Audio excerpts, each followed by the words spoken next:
네, 2023 리서치 센터 뷰 들어오는 그 마지막 시간입니다. 오늘 이 시간에는요, 대신증권 투자전략팀의 이경민 팀장 함께합니다. 팀장님 어서 오세요. 네, 안녕하십니까. 네, 반갑습니다. 자, 제목에 연준 너무 단호하게 네. 올해 금리 인하 없다라고 결론을 내려버려가지고 네, 맞습니다. 이 결론은 밤사이에 공개됐었던 회의록을 통해서 네. 확인을 했던 거죠. 뭐 10월 FMC에서도 그런 기조를 계속적으로 말을 네. 해왔고요. 23년 이하는 없다라는 뉘앙스를 계속 내비쳤음에도 불구하고 시장은 있을 거다라고 없을 하면서 수가 없다. 네. 어제 같은 경우도 그러니까 오늘 새벽에 끝나간 미국 증시를 본다 하더라도 네. 채권 금리는 더 하락했거든요. 그렇죠. 예, 그런 것들을 본다면 연준이 계속적으로 강경한 발언을 하고 있음에도 불구하고 시장의 기대와의 괴리가 좀처럼 좁혀지지 않고 있는 상황이다라고 볼 수 있을 것 같습니다. 네. 저는 팀장님께 여쭤보고 싶어요. 네. 연준이 너무 거짓말을 많이 해왔잖아요, 사실. 네, 맞습니다. 최근 한 3년만 두고 봐도 코로나 팬데믹 때 물론 이제 그러한 일들이 벌어질 줄은 네. 몰랐고 특수한 상황 속에서 연준은 제로 금리를 네. 2023년 그렇게 된다면 올해까지 유지하겠다라고 맞습니다. 했고요.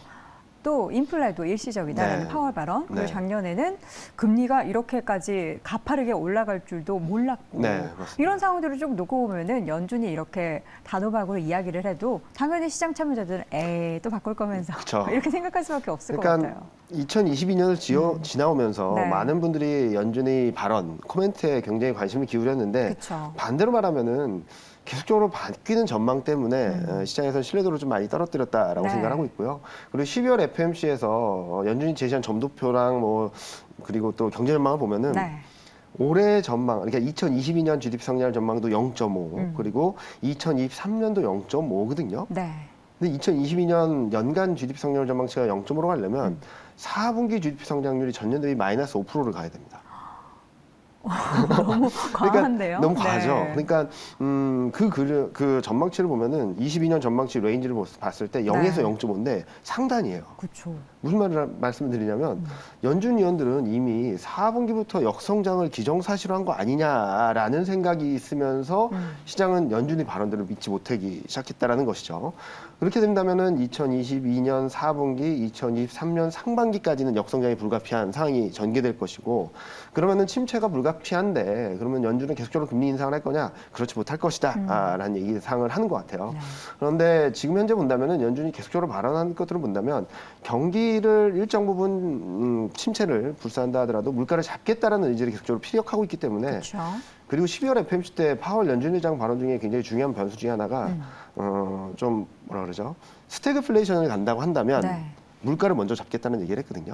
경기 침체가 있다 네, 하더라도 네. 물가를 먼저 잡겠다는 얘기를 해서 그런 것들에 대한 여러 가지 논란이 있음에도 불구하고 시장은 계속적으로 금리 인하 기대를 하는 부분들은 네. 단기적으로는 좀 안도감을 줄 수도 있긴 하겠지만 결국에는 연준의 스탠스와 시장이 기대감이 괴리를 좁히는 과정이 좀 전개되지 않을까라는 생각을 하고 있습니다. 그렇게 된다면 우리가 연초부터 어떠한 큰 그림을 그려가면서 올해 내내 이러한 움직임이 나타날 것이다로 보기보다는 쪼개서 분기 네. 혹은 달마다 맞습니다. 쪼개서 그때그때 네. 나오는 시장의 시그널들이나 변화들을 확인해 가면서 전략을 마련할 수밖에 없을 것 같아요. 일단은 연준의 통화 정책도 중요하지만 네. 지금 금리 인하를 기대하는 변수도 결국엔 경기에 달려 있거든요. 그쵸.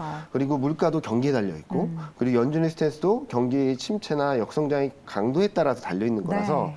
아마 작년 같은 경우는 경기는 계속적으로 둔화되는데 그래도 확장 국면이고 물가가 너무 높고 그리고 통화 정책이 더 매파적으로 할 수 있기 때문에 통화 정책, 물가, 금리에 너무나도 몰입됐던 상황이었는데 아마 올해는 경기 흐름들을 좀 본다면 연준의 통화 정책이든 물가든 금리 향방이든 좀 가늠할 수 있지 않을까라는 예상을 하고 있어서 2022년은 물가, 통화 정책이 핵심 변수였다면 네. 2023년은 경기가 핵심 변수가 아닐까라는 예상을 하고 있습니다. 대신증권 리서치센터에서는 네. 올해 네. 미국, 그러니까 우리나라 빼고요. 네. 미국의 경기 침체의 그 강도에 대해서 어떻게 좀 생각을 하고 계십니까?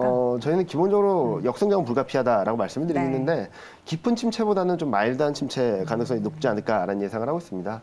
수요가 약해지고 있긴 하지만 이전처럼 급격히 위축되거나 아니면 충격을 받는 정도는 아니기 때문에 마이너스 성장은 좀 더 이어지긴다. 마이너스 성장이 몇 분기 이어진다 하더라도 뭐 1% 이상 역성장보다는 1% 미만에서 마일드한 역성장이 나오지 않을까라는 예상을 하고 있고 이 과정에서 물가가 좀 내려가게 된다면 연준의 스탠스가 금리 인하까지는 모르겠지만 금리 인상을 좀 멈추는 그런 흐름들을 보여주지 않을까라는 예상을 하고 있어서 저희는 아마 2023년 3월을 전후로 해서 변곡점이 나오지 않을까라는 예상을 하고 있습니다. 네. 그 관점에서 보면 우리나라도 이번 금통위의 기준금리 결정이 네. 인상의 마지막이 될 것이다라는 얘기가 있어요. 네. 일단은 인상을 한다는 얘기가 좀 힘이 실리고 있는데 팀장님도 동의하십니까? 최소한 이번 금통위에서는 금리 네. 인상을 할 거다라는 예상을 하고 있는데 그러면은 연준이 2월, 3월 달에 계속적으로 금리 인상을 하면 한국도 하는 거 아니냐라고 네. 말씀을 하실 수도 있겠지만 지금 물가 상황이나 경기 상황들을 좀 봐야 되겠죠. 그렇지만 저희가 예상하기로는 연준보다 먼저 한국이 금리 인상을 시작했거든요. 그쵸. 그렇게 본다면은 우리가 먼저? 예, 물가가 좀 잡힌다거나 경기가 더 안 좋아지고 수출이 역성장 폭을 확대해 나가게 된다면 아마 저희도 조심스럽게나마 이번 금리 인상이 한국은행에서의 마지막 금리 인상이 되지 않을까라는 예상을 하고 있습니다. 네. 그러면 1월에 코스피 밴드를 좀 예상을 해보자면 어느 정도로 하단과 상단을 잡고 계십니까? 저희는 2140에서 2340을 말씀을 드리긴 했는데요. 좀 솔직히 말씀드리면 1, 2월 중에 저희는 하단을 2050선 정도, 전저점을 깨고 내려가는 정도로 예상을 하고 있습니다. 네. 그렇게 보는 이유는 경기 흐름들이 점점 안 좋아지고 있죠. 그런데 증시는 레벨은 여전히 높습니다. 그쵸. 이 괴리율을 어떻게 측정하느냐, 뭐 쉽게 말씀드리면 PER이라는 지표로 측정을 하는데 지금 10배를 여전히 넘어서고 있습니다. 2500선이 11.7배였고요. 11.7배는 코스피가 3300선대 사상 최고치였을 때의 밸류에이션 레벨입니다. 3300대랑 지금이랑 2500이랑 왜 같냐? 네. 이익 전망이 그만큼 많이 떨어져 있는 상황이거든요. 그래서 지금 10배라고 한다면 2120선 정도밖에 되질 않습니다. 그만큼 밸류에이션 부담이 남아있고 네. 그런데 이익 전망과 경제 전망은 더 떨어질 수밖에 없는 상황이라고 본다면 좀 눈높이를 좀 낮춰서 보자라는 말씀을 드리고 있고요. 그런데 1월 달에는 왜 2140을 말하고 있냐면은 어제도 보셨던 것처럼 증시가 좀 많이 떨어지긴 했어요, 단기적으로. 네. 그렇기 때문에 반등 시도, 전저점 수준에서 반등 시도가 있을 거라고 생각을 하고 있는데 좀 욕심이 날 구간 아니다. 아직까지 좀 리스크 관리가 필요한 시점이 아닌가라는 말씀을 드리고 있습니다. 이러한 시장의 추가적인 하락을 염두에 둘 수밖에 없는 게 이제 수급 여건에 있어서도 이제 매물 네. 부담이 있는 상황 속에 놓여 있잖아요. 네, 맞습니다. 그럼 이런 시장을 보면은 우리 투자 환경 핵심은 뭐 이런 수급적인 부분도 있고 국가별로 따지면 중국 관련한 네. 지금 여러 가지 불확실성과 모멘텀이 혼재돼 있고 다양한 이슈가 있는데 어느 쪽을 가장 좀 눈여겨봐야 될까요? 일단은 좋은 변수들이 아마 23년에는 들어올 거라고 생각합니다. 네. 연준이 통화 정책도 좀 완화적으로 갈 것이고 중국 경기도 살아날 것으로 보고 있는데 네. 지금은 기대감이 좀 과도하다라고 말씀을 드리는 거죠. 연준이 금리 인상 속도 조절을 말하고 있는데 얼마 전까지만 하더라도 2024년 1, 4분 기준까지 70bp 인하한다는 전망이 들어와 있었거든요. 금리 인상 속도 조절이 70bp 금리 인하까지 시장은 기대감을 갖게 만들었고 중국의 방역 조치 완화도 방역 조치 완화, 제로 코로나 폐기, 위드 코로나, 수요 회복, 경기 회복까지 갔었던 거죠. 그러니까 긍정적인 변화의 시작이 될 수는 있다라고 생각을 하지만 시장의 기대가 좀 과도하다라고 본다면 아마 1월, 2월 달 중에는 경기 회복이라든지 통화 정책에 대한 기대감을 조금 더 좀 톤다운 시키는 그런 흐름이 나타날 수 있다라고 생각하고 있고요. 이런 것들이 핵심인 가운데 좀 수급 변수가 좀 하방 압력 또는 변동성을 좀 증폭시킬 수 있다라고 생각합니다. 네. 무슨 말씀을 드리냐면 매년 연말에 반복되었던 쇼 커버링 그리고 프로그램 매수가 1, 2월 달에는 좀 부메랑이 되어서 돌아오거든요. 줄였던 쇼 커버링, 그러니까 공매도를 줄였던 부분들을 1월, 2월 달에 다시 새롭게 구축하게 되고요. 12월 달에 들어왔던 프로그램 매수는 매물로 출회되게 됩니다. 2022년 연말 2거래일 동안 그리고 2023년 연초 2거래일 동안 시장이 폭락을 한 것도 금융투자 쪽에서 매물이 많이 출회되면서 나왔던 현상이거든요. 여기다가 외국인이 원달러 환율이 하락함에도 불구하고 좀 매도를 이어가고 있는 상황입니다. 이렇게 본다면 전반적인 수급 상황까지도 시장에 아픈 흐름들을 만들 수밖에 없기 때문에 아마 당분간은 3중고, 그러니까 펀더멘탈에 대한 불확실성이 커진다, 통화 정책에 대한 기대, 그리고 중국 경기 회복에 대한 기대가 좀 톤다운된다, 후퇴할 수 있다, 그리고 수급 불안이 가중될 수 있다는 부분 때문에 1, 2월 달까지는 조금 더 조심하고 확인하고 대응하셔도 무리가 없지 않을까라는 예상을 하고 있습니다. 그럼 1월 시장에서 혹은 이제 2월까지 간다라고 하면 이제 보수적으로 접근 전략을 마련해야 될 것 같은데 보수적인 게 아니라 아예 현금 보유 전략을 추구해야 되는 건가요? 일단은 포트폴리오, 그러니까 네. 펀드 매니저분들한테는 저는 좀 방어주를 사셔도 괜찮겠다라는 말씀을 드리거든요. 근데 방어주를 포트폴리오에 채워넣자라고 말씀드린 이유는 네.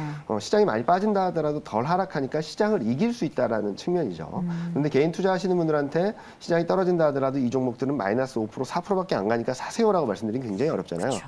그렇기 때문에 저희가 말씀드리고 싶은 거는 지금 현재 시점에서 주식 투자를 하신다고 한다면, 주식을 사신다고 한다면 최근 낙폭이 컸고 그리고 좀 1월 효과의 수혜를 받을 수 있는 코스닥이나 중소형주 쪽에서 좀 실적이 괜찮은 종목들, 정책이 들어오고 있는 2차 전지나 반도체나 방산 관련된 종목들을 좀 짧은 트레이딩 관점에서 접근은 가능한데 끌고 가긴 좀 어렵다라는 말씀을 드리고 있고요. 그리고 뭐 저희 대신증권에서는 작년부터 계속적으로 베어리시한 전망, 보수적인 전망을 드리고 있는데 네. 아직까지는 갖고 있는 현금을 풀 때는 아니다.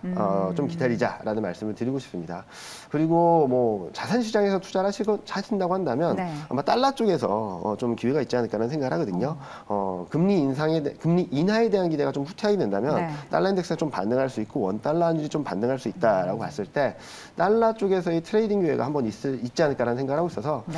주식 시장에 대한 접근은 중소형주, 코스닥 중심으로 좀 짧게 하시고 자산 시장에 대한 투자 전략은 달러 쪽에서 기회를 찾아보시는 게 좋지 않을까. 주식에 대한 접근은 좀 자제하자라는 말씀을 드리고 싶습니다. 알겠습니다. 자, 이렇게 짧은 시간에 또 우리 팀장님께서 유목적으로 자세한 전략까지 말씀해 주셨는데요. 관련한 전략들 꼭 참고해 주시기 바랍니다. 이 시간 대신증권 투자전략팀의 이경민 팀장 함께했습니다. 팀장님 고맙습니다. 네, 감사합니다.